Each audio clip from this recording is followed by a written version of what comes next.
এক গ্রামে লালু নামে এক লোকের হোটেল ছিল। সেখানে শুধু চিকেন ভাত পাওয়া যেত। গ্রামে এই একটাই ননভেজের হোটেল ছিল। সেই কারণে লালু তার মন মর্জি দামে চিকেন ভাত বিক্রি করত। দাদা, তাড়াতাড়ি আমায় এক প্লেট চিকেন ভাত দেবেন তো। দিচ্ছি, কিন্তু গরম গরম চিকেন ভাত এক প্লেট 150 টাকা। কি বলেন লালুদা? গতকালই তো 100 টাকায় খেলাম। গতকাল ছিল গতকাল, আজ বাজারে মুরগির দাম বেড়েছে, মশলার দাম বেড়েছে, তাই আমারও মেজাজ বেড়েছে। কিন্তু এত বেশি দাম নিলে গরিব মানুষ খাবে কি করে? গরিব মানুষ চিকেন খেতে আসে কেন? আলু ভর্তা খাক গিয়ে। দোকানের কর্মচারী হেসে ওঠে। এইভাবে মানুষের কষ্টের সুযোগ নেওয়া ঠিক না বাবা। ওহে বুড়ো, বেশি জ্ঞান দিও না। এই বাজারে আমার বিরুদ্ধে কথা বলার সাহস কারো নেই।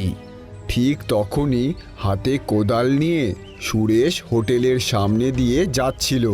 লালুদা, একটু কম দাম নিলেই তো মানুষ খুশি হয়। ওই যে এসেছে গ্রামের মহান সাধু। কিরে সুরেশ, তুই জমিতে চাষবাস করিস আর তুই আমাকে ব্যবসা শেখাবি? আমি শুধু বললাম, মানুষের সাথে ভালো ব্যবহার করলে সম্মান পাওয়া যায়। সম্মান দিয়ে ভাত রান্না হয় না, টাকা লাগে, টাকা। আর শোন, এই বাজারে আমার কথাই শেষ কথা। এইদিকে এক যুবক সেই বাজারে আসে। ছেলেটা এই গ্রামে নতুন ছিল। বাজারটা তো বেশ জমজমাট, কিন্তু লোকটার অহংকার আকাশ ছুঁয়েছে মনে হচ্ছে। সে দোকানের সামনে গিয়ে দাঁড়ায়। এক প্লেট চিকেন ভাত দিন তো। 150 টাকা আগে দেন। খাবার খেয়ে টাকা পরে দিলে সমস্যা? এখানে লালুর নিয়ম চলে, আগে টাকা পরে খাবার। বিজয় পকেট থেকে টাকা বের করে দেয়। ঠিক আছে, তবে একটা কথা বলি, যে ব্যবসা শুধু ভয় দেখিয়ে চলে সেটা বেশি দিন টেকে না। চারপাশের মানুষ অবাক হয়ে তাকায়। তুমি নতুন এসেছো তাই বেশি কথা বলছো। এই বাজারে আমার সাথে লাগতে এলে মানুষ টিকতে পারে না। দেখা যাবে। লালু রাগে ফুঁসতে থাকে। লোভ আর অহংকারে অন্ধ হয়ে গিয়েছে লালু।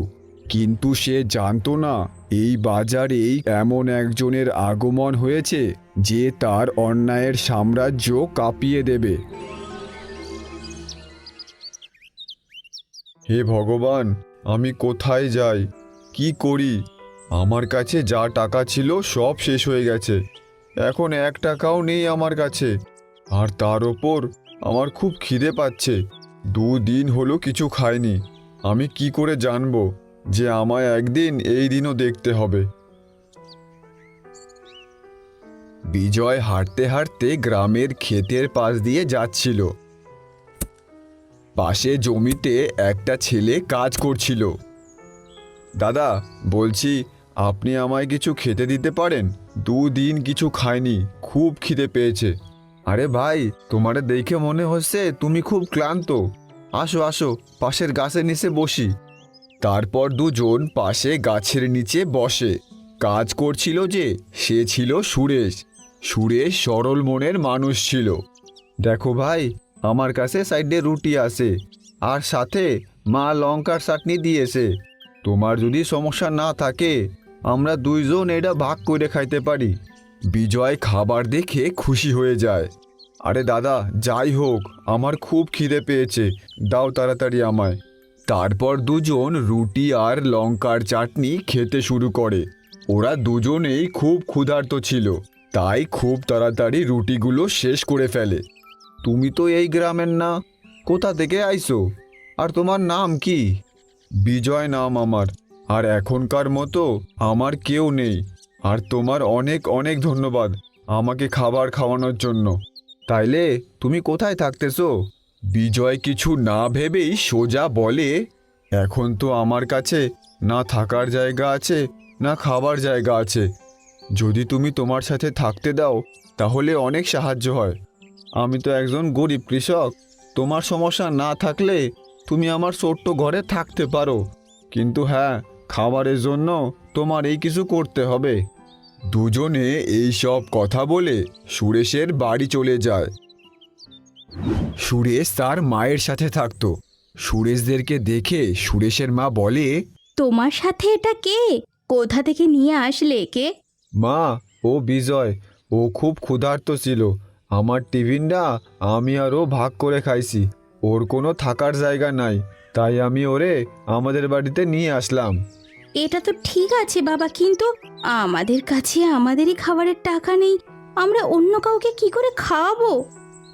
মা, একজন অতিথি আইছে, তার সামনে এইরম বইল না। বিজয় তাদের কথা শুনে বুঝতে পারে যে তাদের পরিস্থিতি খুব খারাপ ছিল। মা, আমরা বাজারের দিকে ঘুরে আসি। তারপর সুরেশ আর বিজয় বাইরে বেরিয়ে যায়। সুরেশ ভাই, তোমার মা এরকম কেন বলছিল? যদি তোমার টাকার এতই সমস্যা, তাহলে তুমি চাষবাস কেন করছো? ভাই, কি বলবো আর, এক সময় আমার মায়ের খুব শরীর খারাপ হয়েছিল, যার জন্য আমি গ্রামের প্রধানের কাছ থেকে কিছু টাকা ধার নিছিলাম। তারপর আমি ওই টাকা শোধ করতে পারি নাই, তাই আমি ওনার খেতে কাজ করতেছি। যা ধার ছিল সব কাজ কইরে শোধ করব। সুরেশের কথা শুনে বিজয় সব কিছু বুঝে যায়। আরে, তাহলে তুমি কিছু ব্যবসা করো না কেন? এত লোক ছোট ছোট ব্যবসা করছে, তোমার চাষবাস থেকে ভালো কামাই হবে ব্যবসাতে। আমার কাছে এত টাকা নাই। যা টাকা কামাই করি তার বেশিরভাগটাই প্রধান নিয়ে নেয়, আর যা টাকা বাইচে থাকে সেই দিয়ে আমার আর আমার মায়ের কোনো রকমে পেটটা চলে। তারপর দুজনে গ্রামে ঘুরতে থাকে। তারা বাজারে যায়। বাজারে অনেক খাবারের দোকান ছিল, কিন্তু সব থেকে বেশি ভিড় লালুর হোটেলেই ছিল, কেননা লালু একাই চিকেন কারি বিক্রি করত। আরে সুরেশ, এত খাবারের দোকান দেখলাম, কোথাও এত ভিড় ছিল না। ওইখানে এত ভিড় কেন? ওখানে কি বেচছে যার জন্য এত ভিড়? এটা তো লালুর হোটেল। লালু আমাদের গ্রামের খুব অহংকারী এক লোক। ও একাই চিকেন ভাত বিক্রি করে, এই জন্যই লোকেদের ভিড় সব সময় থাকে ওর হোটেলে। আরে, গ্রামবাসীদের চিকেন যখন এতই ভালো লাগে, তাহলে অন্য কেউ চিকেনের হোটেল কেন খুলছে না? কি কইরে খুলবে? ওই যে লালু, ও শয়তান লোক। যদি কেউ সাহস কইরে চিকেন বা মটনের হোটেল খোলে, তাইলে ও কিছু না কিছু কইরে সেটা বন্ধ কইরেই দেয়। দুজনে এই রকম কথা বলে সেখান থেকে চলে যায়। তারপর তারা বাড়ি ফিরে আসে। রাতে যখন তারা খাবার খাচ্ছিল, শোন বাবা, মাস হতে চললো, কাল কিছু টাকা প্রধানের কাছ থেকে নিয়ে আসিস। ঠিক আছে মা, আর কিছু টাকা চেয়ে নেব ওনার থেকে। সুরেশ, তোমার যদি কোনো অসুবিধে না থাকে, আমি কি কালকে তোমার সাথে প্রধানের বাড়ি যেতে পারি? ঠিক আছে ভাই, কাল তুমি আমার সাথে প্রধানের বাড়ি যেও। তারপর সুরেশ আর বিজয় শুয়ে পড়ে। পরদিন সকাল, লালুর দোকানে ভিড় ছিল। লোকেরা মজা নিয়ে চিকেন কারি খাচ্ছে। দাদা, চিকেন ভাত খাওয়ার পর যদি চাটনি পাঁপড় থাকতো, তাহলে ব্যাপারটা পুরো জমে যেত। এ কি, এটা বাড়ি পেয়েছেন নাকি? একে তো 150 টাকায় চিকেন ভাত খাওয়াচ্ছি, তার উপর চাটনি পাঁপড় চাইছেন? এইদিকে সুরেশ আর বিজয় প্রধানের বাড়ি রওনা করেছে। এসো এসো সুরেশ, কি ব্যাপার? ক্ষেতের সব কাজ ঠিকঠাক হচ্ছে তো? হ্যাঁ প্রধান মশাই, কাজ ঠিকঠাক চলতেছে। আমি বলতে আসলাম যে এই মাসে কিছু টাকা যদি পাওয়া যেত। একে তো তুমি আমার থেকে টাকা ধার নিয়ে রেখেছো, আর তুমি যা কাজ করো তাতে তো আমার টাকা শোধ হবে না, আর তুমি আরও টাকা চাইছো। প্রধান মশাই, আমি তো আপনার এখানেই কাজ করি। আপনি যা টাকা দেন ওই টাকাই। আমি এর থেকে বেশি টাকা আর কোথায় পাবো যে আপনার টাকা শোধ করব? যত টাকা তুমি কাজ করে কমিয়েছিলে, সুদের ওপর সুদ লেগে আবার সেই টাকা বেড়ে গেছে। আমার মনে হয় না তুমি কখনো তোমার টাকা শোধ করতে পারবে। পরিষ্কার বলছি, শোনো সুরেশ, যদি তুমি 1 মাসের মধ্যে ধারের সব টাকা শোধ না করো, তাহলে আমি তোমার বাড়ি জমি সব নিয়ে নেব। তোমার টাকা শোধ করতে পারবে। পরিষ্কার বলছি, শোনো সুরেশ, যদি তুমি 1 মাসের মধ্যে ধারের সব টাকা শোধ না করো, তাহলে আমি তোমার বাড়ি জমি সব নিয়ে নেব। প্রধান মশাই, আমায় ক্ষমা করুন। আমি এত তাড়াতাড়ি আপনার টাকা কি কইরে শোধ করব? আমারে আর একটু সময় দিন। অনেক সময় তোমায় দিয়েছি, আর না। 1 মাস আছে, তুমি যা করার করতে পারো, কিন্তু আমার 1 মাসের মধ্যে 30,000 টাকা লাগবেই। তারপর সুরেশ সেখান থেকে উদাস হয়ে চলে আসে। ভাই, তুমি ভেঙে পড়ো না, সব ঠিক হয়ে যাবে। কি করে ঠিক হবে ভাই? আমি এত টাকা কোথা থেকে আনবো? আমার তো চাষ করেই সময় চলে যায়। চাষ করে তুমি এত টাকা কামাতে পারবে না, আমাদের অন্য কিছু করতে হবে। দেখো, আমার কাছে একটা বুদ্ধি আছে। আমি যবে থেকে এই গ্রামে এসেছি তবে থেকে দেখছি তোমার এই গ্রামে চিকেন ভাতের হোটেলে খুব ভিড় থাকে। যদি আমরা কিছু কইরেও চিকেন ভাতের দোকান দিই, তাই হইলে ওই লালু বন্ধ করে দেবে। আরে, আমরা কপি করব তবে না বন্ধ করবে? আর ও তো অনেক বেশি দামে বিক্রি করে ওর চিকেন ভাত। লোকেরা খেতে পারছে না, তাই অনেকে না খেতে পেরে চলে যাচ্ছে। আর গ্রামে চিকেন কারির একটাই দোকান।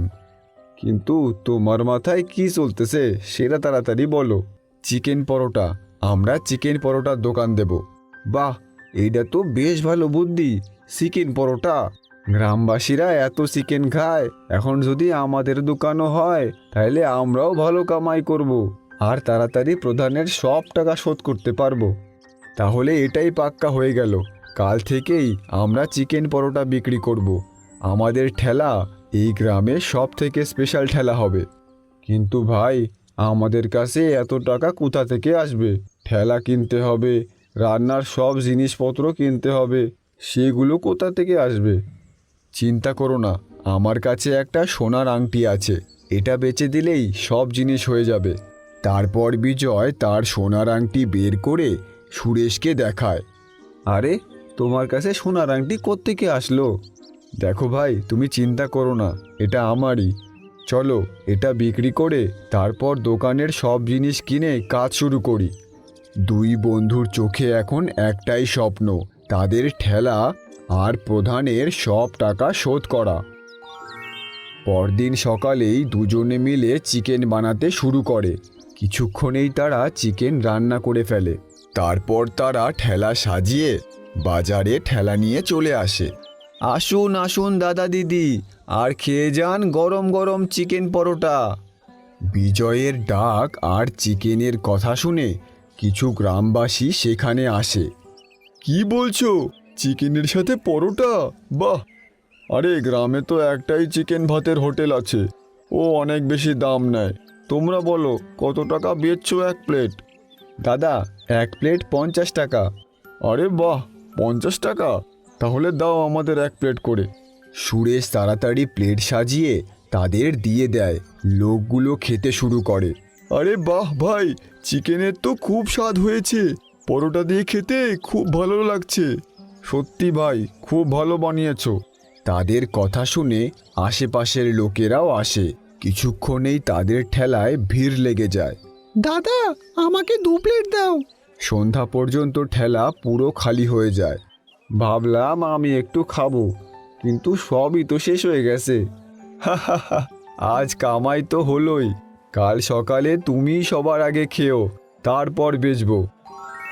পরদিন সকালে বাজারে হইচই লেগেছিল, কিন্তু সব থেকে বেশি ভিড় সুরেশ আর বিজয়ের ঠেলার সামনে ছিল। সেখানে লোকেরা চিকেন পরোটার স্বাদ নিচ্ছিল, আর এই দেখে সামনে লালুর সহ্য হচ্ছিল না। কত ভালো আমার হোটেলটা চলছিল, ওরা আমার হোটেল চালাতে দেবে না, ওরা চিকেন পরোটার দোকান দিয়েছে। লালু রেগে সুরেশের ঠেলার দিকে যায়। কি জাদু করেছিস সেই চিকেন পরোটায় যে লোকেরা এত ভিড় লাগিয়ে খাচ্ছে? আমার চিকেন ভাত বাসি হয়ে গেল নাকি? ভালো আর পরিষ্কার বানানো খাবারেই আসল স্বাদ হয় লালুদা। আমাদের চিকেন পরোটায় কোনো জাদু নেই, তোমার চিকেন ভাতের থেকে 2 গুণ কম দামে বিক্রি করছি, মাত্র 50 টাকা। এই জন্যই লোক আসছে। তুমি লোভ কম করে তোমার চিকেন ভাতের দাম কমিয়ে দাও, দেখো লোকেরা আসবে। ওই, তুই খুব কথা বলছিস সুরেশ, ওই নতুন ছেলেটাকে বুঝিয়ে দে আমি কে। আর হ্যাঁ, খুব তাড়াতাড়ি তোদের এই ঠেলা এখান থেকে উঠাচ্ছি আমি। সৎভাবে কিছু না করো, কিন্তু অন্তত কারো ক্ষতি তো করো না। লালু রেগে নিজের দোকানে চলে যায়। দেখ ভাই, আমি বলছিলাম না এই লালুদা আমাদের দোকান চালাইতেই দেবে না। ও খুব লোভী লোক, নিজের দোকান ছাড়া আর কাউরে চালাইতে দেয় না। আরে ভাই তুই চিন্তা করিস না, আমি আছি তো। 2-3 দিনেই অনেক টাকা জমা হয়ে গেছে। আমরা প্রধানের ধারের টাকা সব শোধ করে দেব, তারপর দেখব ওই লালু কি করে। এখন থেকে রোজ সুরেশের ঠেলায় বড় লাইন লাগতো। তার দোকানের চিকেন পরোটার নাম দিন দিন ছড়িয়েই যাচ্ছিল। আর সকাল থেকে সন্ধে হতেই ওদের পরোটা বিক্রি হয়েই যেত। বাহ ভাই বাহ, যে তোমার চিকেন পরোটা একবার খাবে দ্বিতীয়বার না এসে থাকতে পারবে না। তোমাদের চিকেন পরোটায় এত স্বাদ কি করে? কি দাও এতে? আমার ছেলে তো খুব বায়না করছে খাবার জন্য। হ্যাঁ দিই তো, আমাদের বন্ধুত্বের ভালোবাসা দিই এতে। দাদা, আপনার ছেলের জন্য 1 প্লেট চিকেন পরোটা আমাদের তরফ থেকে একদম ফ্রি। আপনারা খুব ভালো, আপনাদের অনেক ধন্যবাদ দাদা। তারপর সুরেশ ওই লোকটাকে চিকেন পরোটার প্যাকেট করে দিয়ে দেয়। এভাবেই কিছুদিন পর ওদের ভালো টাকা জমা হয়েছিল। শোন ভাই, টাকা ভালো জমেছে, এখন আমরা গিয়ে প্রধানের সব টাকা শোধ করে দেব। ঠিক বলছিস, চল যাই, প্রধানের সব টাকা দিয়ে দেব। অনেক কথা বলছিল আমারে, আমি এত তাড়াতাড়ি ওনারে টাকা দিয়ে দেব, উনি তো অবাক হয়ে যাবে। তারপর দুজনে বেরিয়ে পড়ে প্রধানের বাড়ির উদ্দেশ্যে।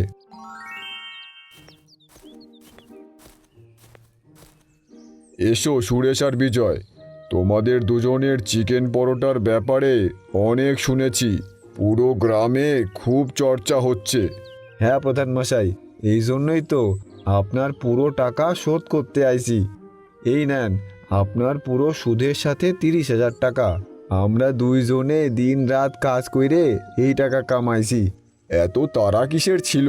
কদিন পরেই দিতে। আর চিকেন পরোটায় এত লাভ হচ্ছে। ওনার কথা শুনে বিজয় মনে মনে ভাবে, টাকা দেখে সব লোকেরই মন বদলে যায়। ওই দিন কত রেগে কথা বলছিল উনি।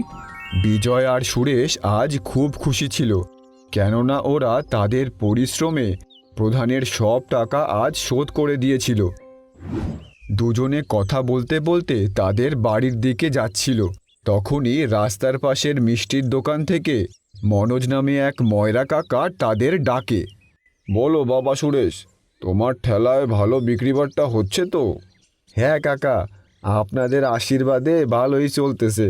কিন্তু মনে রেখো বাবা, সব সাফল্যের পেছনে খারাপ নজরও লেগে থাকে। কাকা, আপনি কি বলতে চান? বাবা, আমি এক সময় বিরিয়ানির দোকান খুলেছিলাম, কিন্তু ওই লালু মিথ্যে বদনামি দিয়ে আমার দোকান বন্ধ করে দিল। এই জন্য বলছি একটু সাবধানে, নিজের খেয়াল রেখো। তারপর দুজনেই বাড়ি চলে যায়। দেখো চোখে চোখে সর্ষে ফুল, করুক মাথা ঝিম ঝিম। আর সেদিন রাতেই লালু বুদ্ধি আটছিল। এই বটু শোন, সব সময় নেশায় থাকিস। আজকে আমি তোকে একটা কাজ বলছি, কাজটা ভালো করে করতে হবে কিন্তু, বুঝেছিস? আরে মাতাল, ভালো করে শোন। ওই যে সুরেশ আছে না, ওর ঠেলা ওখান থেকে গায়েব করে দে, বুঝলি? তারপর তুই যা চাবি তাই দেব। আরে চিন্তা করো না কালুদা, এমন জায়গায় সরিয়ে দেব যে কেউ খুঁজেই পাবে না। আপনি শুধু একটা বোতল রেডি রাখবেন। তারপর বটু ওখান থেকে টলতে টলতে বেরিয়ে পড়ে। আজকে তো বোতলের জোগাড় হয়ে গেল। এই তো ঠেলাটা। সেখানে গিয়ে বটু ঠেলা ধাক্কা দিতে শুরু করে। ঠেলাটা চেন দিয়ে তালা মারা ছিল, তাই ঠেলাটা সরছিল না। আজ এই ঠেলাটা এত দূরে ফেলে আসবো যে কালুদা আমায় রোজ একটা করে বোতল দেবে।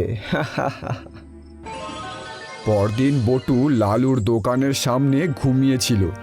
আরে বটু, তুই রাত থেকে এখানেই আছিস নাকি? একটা কাজ বলেছি, সেটাও ঠিক করে হলো না। হ্যাঁ, আরে কালুদা, কি বলছো? ওই সুরেশের ঠেলা তো অনেক দূরে রেখে এসেছি কাল রাতে। আরে মাতাল, ওই দেখ দেখ, ওটা সামনে কার ঠেলা? এইদিকে সুরেশ আর বিজয়ের ঠেলায় খুব ভিড় ছিল। আরে ঠেলা এইখানে কি করে আসলো? আরে আমি সত্যি বলছি সুরেশ দা, আমি তো এইটা অনেক দূর ধাক্কা দিয়ে নিয়ে গেছিলাম। ভুলটা আমারই, যে একটা মাতালকে কাজ দিয়েছি। যা, পালা এখান থেকে। একদিন রাতে বাজারের সব দোকান যখন বন্ধ হয়ে গেছে, তখন লালু অপেক্ষায় ছিল বাজার ফাঁকা হওয়ার। তোর চিকেন পরোটার এত নাম, আমি থাকতে সেটা কি করে থাকতে দিই? ওই নাম আমি মাটিতে মিলিয়ে ছাড়বো। লালু এই দিক ওই দিক দেখে কেউ আছে নাকি। বাজার খালি দেখে সে লুকিয়ে সুরেশের ঠেলার দিকে যায়।